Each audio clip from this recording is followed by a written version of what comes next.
So people talk about fat and are concerned about fat. So how does fat compare in those four foods related to beef? Yeah, let's take a look. So again, I think people might be surprised that when you look at lean portions of meat products, that there's relatively little fats. And when we compare it to what the American Heart Association says you need every single day, that they both fit into a healthy diet for all Americans. Before that, when we look at these four foods again, all at 100 grams, that actually the roasted almonds had significantly more total fat. And when we go down to look at individual types of fats, whether it's saturated fats or monounsaturated fats and polyunsaturated fats, which we'll be talking more about a little bit later in this series, you'll notice that as we take a look at really relatively low numbers for all of these foods except for the almonds. Okay? Again, the almonds, we're not saying the majority of the almonds, of course, is monounsaturated fat, which is like olive oil, which is a good fat.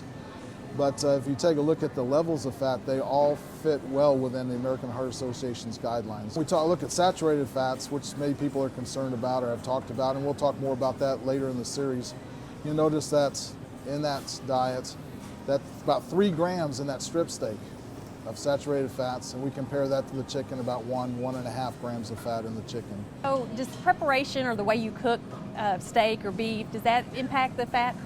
Yeah, so it's important that, I have what I call the 3 Ps when we eat meat products. The first one is pick the right cut. So you want to eat lean meat, okay, or trim the fat off the outside. So eat lean meat, okay, prepare it properly.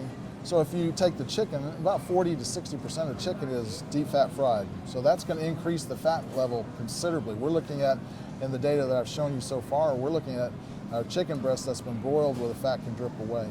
Generally, it's best to cook meat where the fat can drip away, but even when you put the meat in the pan, it really absorbs not very much, very, very little of that fat. So, but it's best when you cook it and prepare it to let the fat drip away from it, like on a grill or in a broiler situation.